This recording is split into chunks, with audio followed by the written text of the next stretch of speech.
Hey, everybody, welcome back to another episode of the Growth Capital Podcast. I'm your host, Justin Dixon, and today we've got Evan Steele on the podcast. He is the founder and CEO of Rater8, which is a reputation management platform used by medical practices, physicians' offices, et cetera, helping them grow and scale their reputation online. Really interesting episode. Evan is a two-time founder. We talk about his electronic medical record startup that he created in the late 90s, which he sold in 2012, and then took a few years off, and then had a light bulb moment in 2015 and decided to start Rater8. One of the interesting things we talk about is his company is fully remote. So we talk a little bit about near the end of the episode about how to create a really strong, growing culture in a fully remote company. So this is an awesome episode. So let's get Evan on the pod. Interested in hearing conversations with private equity leaders, CEOs of private equity-backed companies, and startup entrepreneurs where they share their stories about their career journeys, starting, investing in, and scaling successful businesses, and the important role that having the right talent plays in building a successful business, then you are in the right place. Welcome back to another episode of the Growth Capital Podcast. Here's your host, Justin Dixon.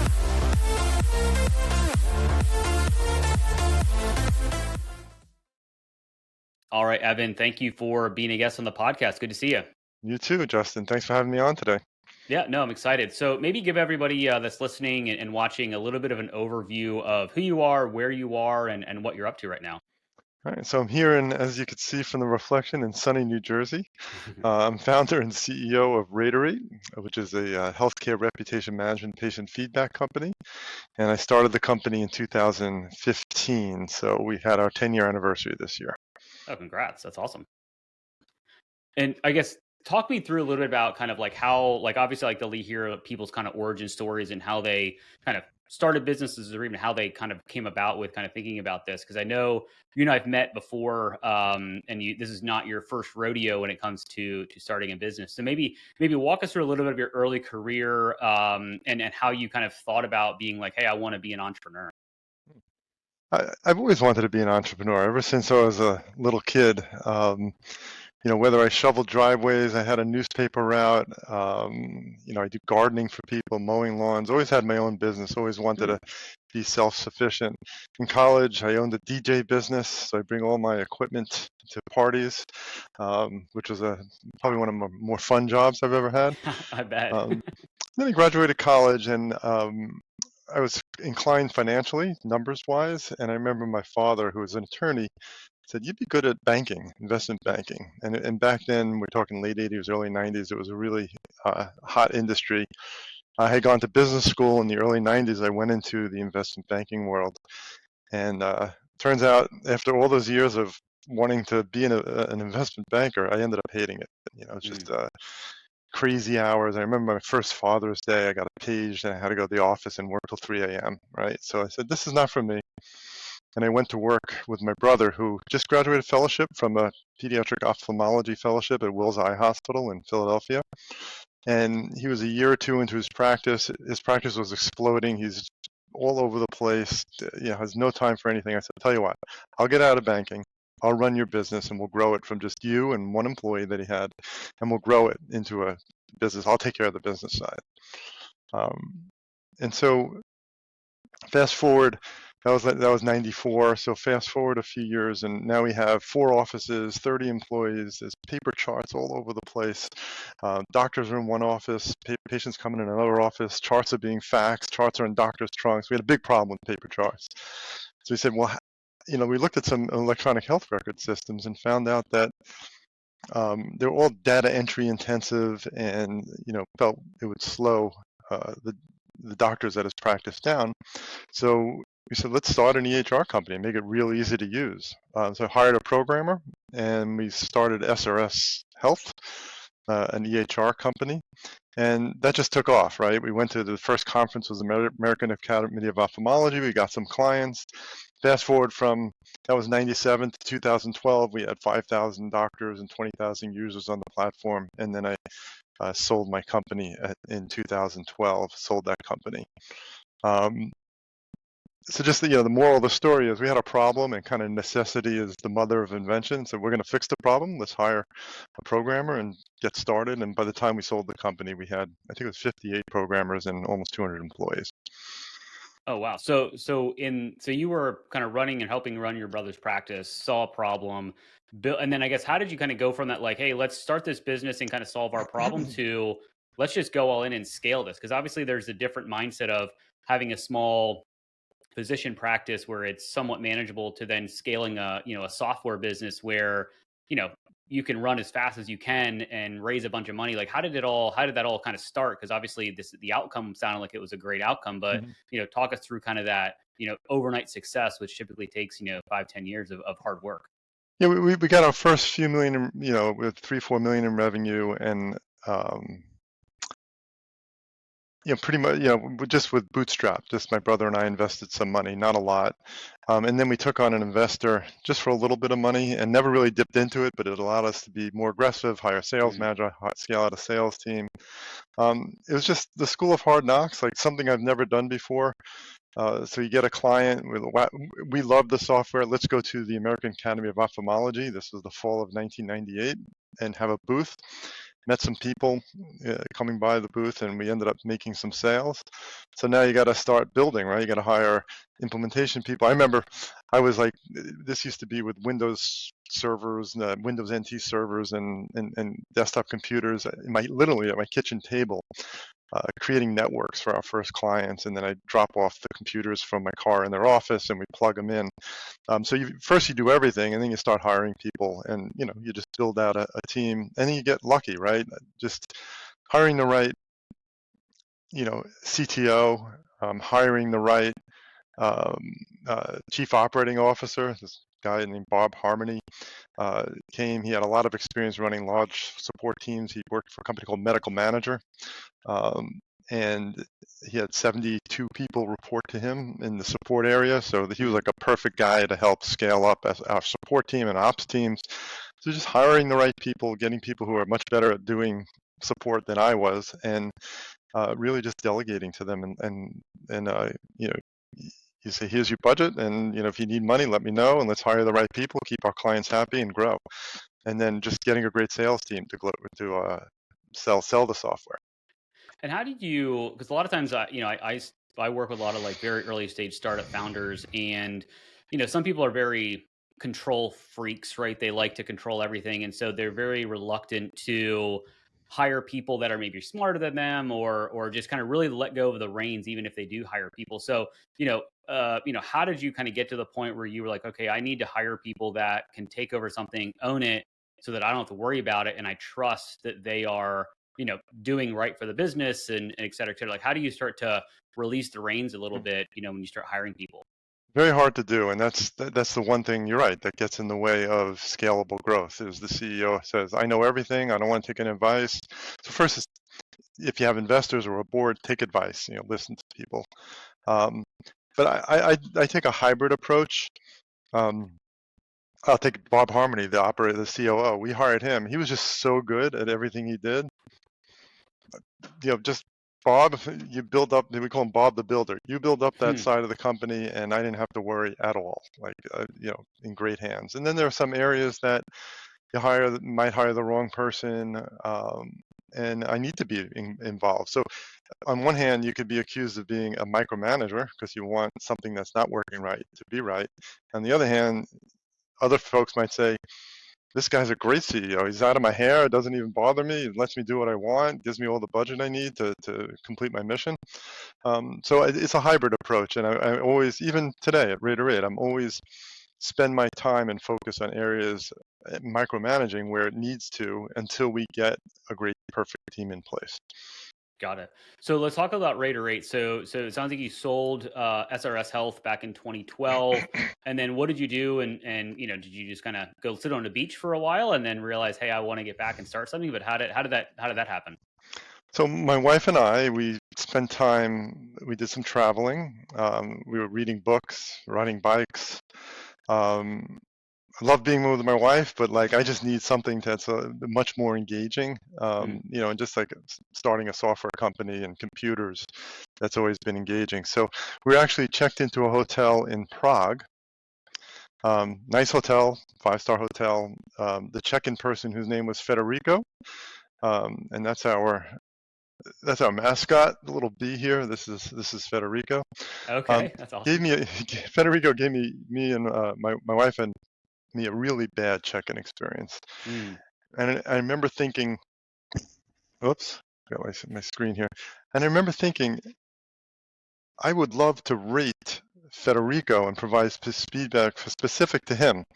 And I don't want to pull a manager out and complain about Federico uncomfortably right in front of him, with a Right. manager. I did get a survey from this hotel after. It was like 50, 60 questions, nothing about Federico specifically. So I'm like, how does this hotel know what, is it what Federico's doing, and if he's giving the Right. art of the warm welcome to the guests?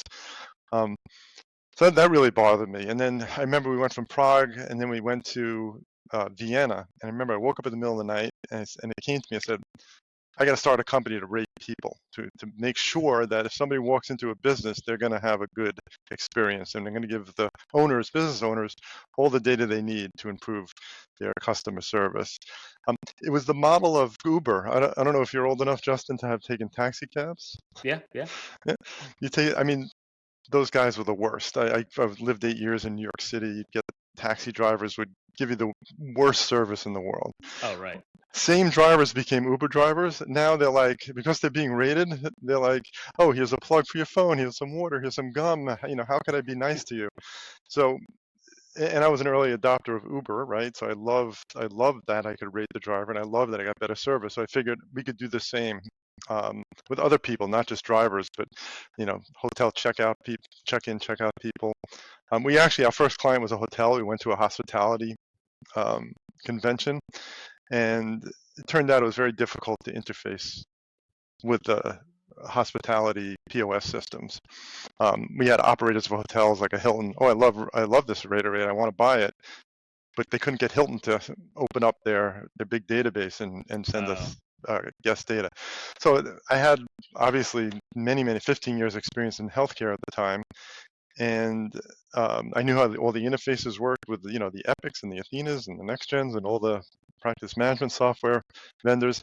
And it's the same thing. You walk into a medical office, it's the same thing. You get greeted by somebody, and how is that greeting? Is there that art of the warm welcome when you walk into an office, especially far off satellite offices where an office manager has no idea what's going on in the satellite office. So spent all my energy and time going to healthcare conferences, focusing on healthcare, dipping into all the contacts and all the folks that I knew from SRS, from the EHR days, and got a really good start to the company and started building it up. And now we have over 1,000 clients. You know, you know, 20,000 plus providers on the platform. So built a nice business just by starting out with patient feedback about people. And then later on, 7 years ago, we added the reputation management, and that's took on a life of its own, right? Reputation management is a hot topic.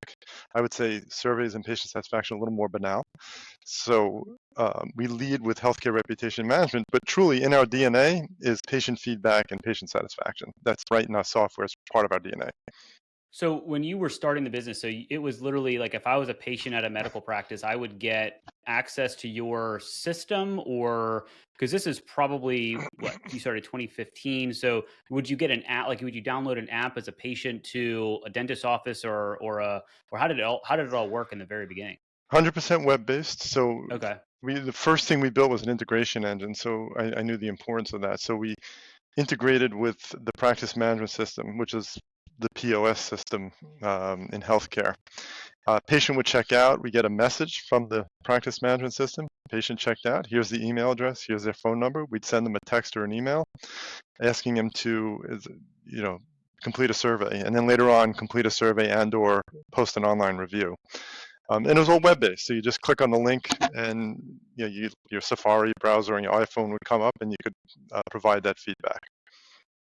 And then you mentioned that the survey that you received from the Prague or hotel in Prague was 50 questions, which obviously is and wasn't specific to, I guess, the people that you interacted with.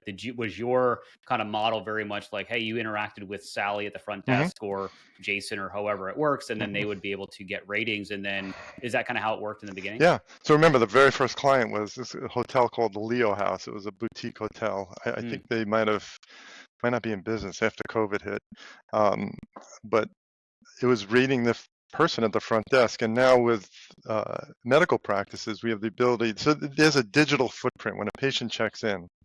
There's a digital footprint of who checked in the patient. So if Mary or Joe at the front desk checked in the patient, um, um, that's inside the database, and we know that. And to the extent we could get that, so when the patient checks in or checks out, we could get that information sent over to Rater8. We could rate, have the patient rate that person who checked them in, the person who checked them out, and also the doctor. Interesting. And then what does the obviously like an Uber, you get a score as a driver, right? Even riders get scores. So for kind of the user, so if somebody's listening to this and they have a medical practice and they're, really thinking about how they can, keep up to date with their staff, like what is the use case for the business? How are they using that data from a kind of rating perspective? And then, would love to kind of dig into more of the reputation side of it. So I'm a data guy. I told you right at the beginning. I majored in finance undergrad. Business school was finance and accounting. So anything that's a big numbers, data is so important. So we really, everything hinges on,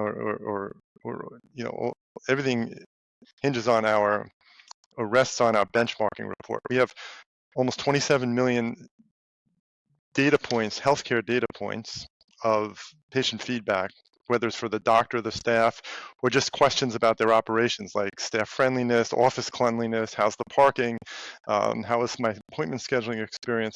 So we have this huge database of benchmarks, and every practice could take their questions and benchmark their practice against the benchmark. But digging down further, just looking at your practice doesn't help. If you're looking for check-in experience, right, you want to see by location. So how do all my 5 office locations score? And then if one's scoring much lower than the other, you got to look into that check-in experience at the office that has the lowest score. Mm. So then it becomes very easy to just kind of read the comments, figure out what's upsetting patients so much, set up a remediation plan, set goals for your staff, say, hey, look, next quarter, if you put on the charm and we get higher check-in experience scores, you hit the benchmark or you hit this level, there's going to be a bonus or a pizza party or some award or something. You can't improve something if you can't measure it. So what we do is enable our clients to measure all around their organization, different cuts in different ways, so they could identify pockets of dissatisfaction and address those pockets. Interesting. And then you tied it back to like increase in revenue? Because obviously if people are happy with their experience, likely they're going to go back to that doctor's office if they need to go again, and or they're going to, refer that doctor to, their friends, family, et Mm-hmm. cetera. So have you been able to see a correlation between, better scores or increase in the kind of those scores to then increase in revenue for the practice? Yeah, so we have a lot of case studies on the reputation side. You build their online reputation. It's, word of mouth marketing, just for us old timers, or at least me, word of mouth I think, is more powerful than any marketing, right? So just going into a practice, being delighted, leaving saying, oh, you got to use this doctor, or your friend, Mm-hmm. let's say you went to an orthopedic surgeon, your friend says, oh, my hip's hurting, you got to see this doctor, right? That social proof is so important. Also important online reputation. It provides a lot of social proof, but if you have a friend or a family member that's telling you got to see this doctor, that's so valuable. And we see clients who are focused on our benchmarking, focused on practice improvement. We see their scores, trends improve all the time. Like, the trends are always improving over time, and that just results in better word of mouth marketing. Better word of mouth referrals and more revenue.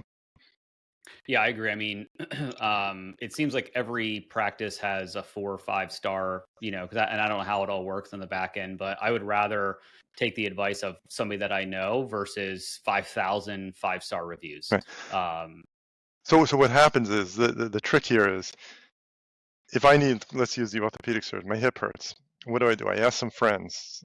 So my friends will tell me, use this doctor. Another friend, this doctor. I might go in Facebook group. They'll tell me who I should use. I might go to the insurance guide and see who takes my insurance. I get a list of doctors. I go to my PCP. Trust my PCP. Here's some doctors. Now I have a list of 3 or 4 or 5 doctors. Which one do I choose? So that's where the reputation management comes in. I'm comfortable with all 5. It used to be I'd call the first one. They don't have an appointment that's convenient, or it's a little further drive. Now I go to the second one. I got an appointment and it's nearby and a good time. Book an appointment. Got it. But that's changed now. So now people look at the ratings for each of those doctors. And if you get a doctor who has 3.8 stars, like I wouldn't eat at a restaurant with 3.8 stars, let alone trust my Right. health and life. I'm not going. I don't care how convenient the appointment is. Next doctor, I have to wait longer. It's a further drive, but they got 4.9 stars and 89 reviews or 125 reviews. I don't care how inconvenient it is. I'm going to that doctor, and Right. that's how this all ties into online reputation. Got it. Interesting. And I guess so obviously you've, hit your 10-year anniversary with the business. I guess what's kind of the next step or the next phase of growth for Rater8? So I hate to say it because it sounds so cliche, but this AI is taking over Mm. our business. So like just typing your browser is, pick your doctor, is Dr. John Smith, whatever your doctor's name, a good doctor. Like that's people are, so Google is known as a search engine. They're thinking it now as an answer engine. They're asking questions. Is so-and-so a good doctor? Right? Is this practice a good practice? And Google now, instead of these organic search results, they're providing these AI overviews. It's almost like you don't need to go to the bio page of the doctor. They just summarize everything and all the reviews and everything all in one place. So just, feeding into the AI, generative AI search results is like kind of the next stage of what we're doing. Plus, we have now, remember I said we have millions of these data points. We have like between online reviews and internal service, we have over 30 million data points, and a big client has tens or hundreds of thousands of data points. How do you make sense of all that? It's so much to read. So we have AI summaries. You just say, okay, I want to see this doctor for this month. You click the summary button, and you don't have to read all the comments. It'll summarize exactly what patients are saying, categorize it by category, like bedside manner, time spent with the patient, waiting room time, categorizes it, summarizes it. So things like that, advances in AI are really helping companies like Rater8 both make their practices and their doctors more visible online, look better in online search, generative AI search, and also be able to improve the level of patient care by finding it easier now, instead of having to reading through comments, have these nice summaries that telling them, summarizes and saves them a tremendous amount of time. So it makes it easier to improve patient care, patient satisfaction. Yeah, I was going to ask you, just kind of obviously AI is on the tip of everybody's tongue. Everybody's putting AI into everything. I was going to ask you kind of how you guys are leveraging it for your business, but also internally, but also kind of how you're leveraging it, I guess, in your platform and then also in your business. So, in your Mm-hmm. platform, it sounds like you've got some, AI integrations that allow, if I'm searching for a doctor, it gives me more summary, so I don't have to read through all the comments. How are you guys using it maybe in Rater8 to streamline your business operations? So we use AI in the software. We also use it to generate responses to Google. So we get tons of Google reviews, and you should respond to them. It's just healthy to do that. Good from an SEO perspective, and good for patient doctor engagement, relations. And we have AI will read a comment and then in a HIPAA compliant manner respond to the patient with an AI generated response. That saves us just a tremendous amount of time. And also it keeps the HIPAA compliance and quality of response consistent for a practice. So we use AI that way. We use it to do our sentiment scoring. So there's just lots of ways we use AI in the software in our business. So it's almost like a Manhattan project. Our investors, Elsewhere Partners, one of their big pushes is to have their portfolio companies apply AI, different agents throughout their business to make us more efficient. So we're already using On the coding side and the development side, we're using AI tools and constantly experimenting with more. And I don't want to give away our secret sauce, but there are so many other ways that we can use and are starting to use AI to just become operationally more efficient. And also just I saw that like Zoom, right? We just had an executive meeting call. No one took notes. We used to have someone take notes. Zoom sends a beautiful summary, next steps, who's doing what was discussed. Like, Right. what a great time saver. So if somebody who missed the meeting, they could read it, and they're now up to date. They don't have to sit there and watch a recording, of a half hour, an hour meeting.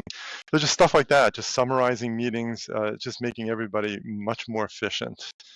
Yeah. And knowing kind of your elsewhere backer, I guess I'm curious with this initiative, are you able to share insights? Because obviously they've got a number of portfolio companies. So, things that you're doing inside Rater8, even though you're in a different industry than maybe some of their cyber Yeah. plays, what are you able to kind of share insights and back and forth to say, hey, this worked for us, you should try it here, and how does that work? Yeah, totally. They have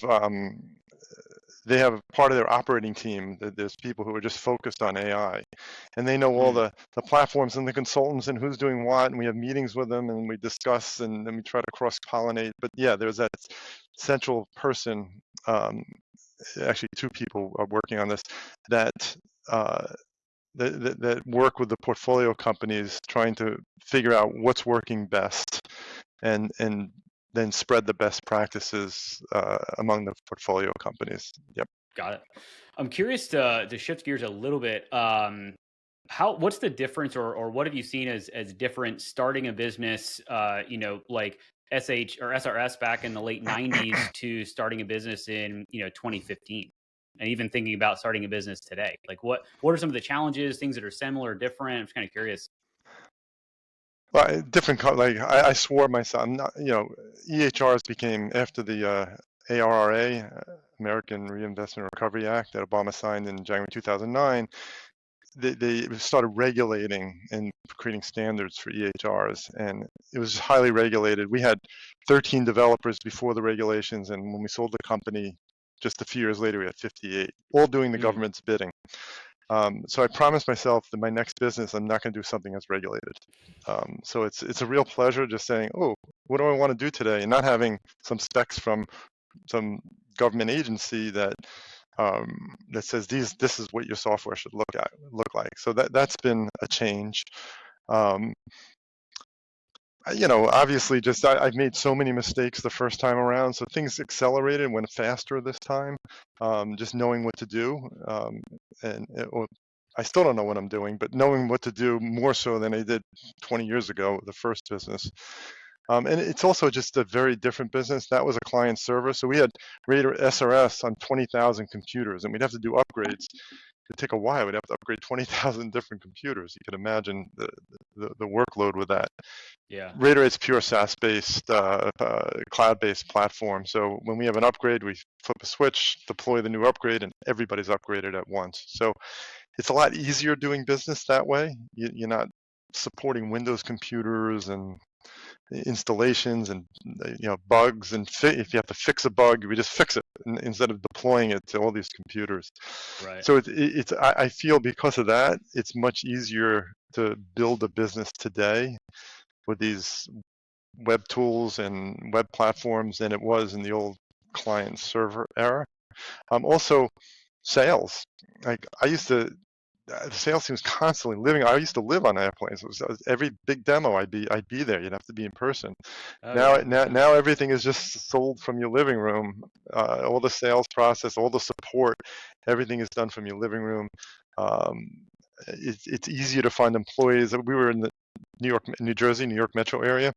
My old company, so we had to hire people within like a 30, 40-mile radius, and so it was expensive and it was limited. You had to find someone in that little area. Now our head of sales from Kalispell, Montana, right? Like he's amazing. He's great. Ryan is awesome. And it would have been very difficult to find Ryan if we were limited to a geographic area. So it's easier finding talented people. Um, if you're truly remote, which we are, I think it's easier to retain your best people because remote jobs are not as easy to come by these days, right? And a Yeah. lot of companies calling their employees back. So having a remote business, you lose a lot in terms of, the coffee room and the chatter and sometimes you get inspiration just by being around people. But if you work on it and you work on the culture and you build a great team, I think it's much easier today to hire teams than it was 20 years ago. So a lot of things going our way, wins at our back to create, start up, and run a business, both from a technology and an employee, HR perspective. Yeah. How do you maintain the culture in a remote first company? Because obviously you've grown this to be a large number of people. So how do you kind of maintain that culture and maintain that spontaneity of ideas and things like that? Because it's not as easy when you're not in the same building. Yeah, it's not easy, but we do a really good job. So there's a company called Great Place to Work, right? And they give you an Hmm. award so 91% of our employees rated us a great place to work. So why? Because they love working here and they love the remote aspect and they do love the culture. Um, we have happy hours, monthly town halls. Each team has their own happy hours once a month, so they all kind of chat and swap stories, right? So that creates some camaraderie. Um, we have IRL, which is in real life, once a year. The whole company, everybody flies to. Last year we did it in Florida, in Clearwater. It was by Tampa. We went to a Okay. resort, and like everybody was there, and that was just a great bonding experience. For 2-3 days, everyone's together. Um, so doing things like that, contests, like if the sales team, they meet a certain goal, it's Taco Tuesday, so Mm. they all get their Uber Eats card and everybody gets tacos, order it in for lunch. So just trying our best to keep some togetherness and camaraderie. And the funniest thing is, I don't know how tall you are, Justin. I have no idea. You go to the IRL, and you see people you never saw, and you're like, you're 6'2". Like it's the funniest Yep. thing. You don't realize how tall people are. So anyway, that goes a long way. That once a year meeting also goes a long way. And then the last thing is we have clusters of people. So we have a lot of people who work in Tampa. We have people in the New York area. We have a lot of people in Austin. We have a bunch in Denver. So we pay as a company once a quarter, get together for dinner. Mm. You're not in the same department, but you're in the same company.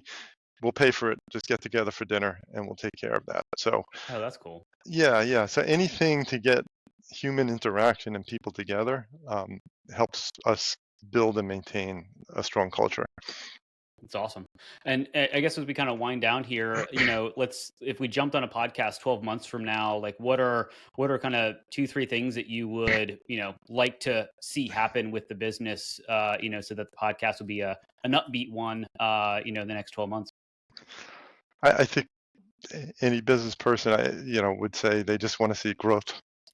That's the most exciting thing, is when you have an amazing product and more people want it. That's just validation that all that hard work that you did pays off. So we were looking for growth, and we're doing really well on the growth side. Um, and the product. I'm a product person. I'm less of Mm. any other kind of. I'm the product person for the company, right? I started the company with that idea, and directed the building of the product. So just adding on all these new features, all the AI features, a platform for just a narrow patient satisfaction reputation management. It's hugely robust. We've averaged 10 programmers over a year for the last 10 years, right? So that's 10 years, 10 programmers a year. It's 100 person years, development years in this software package.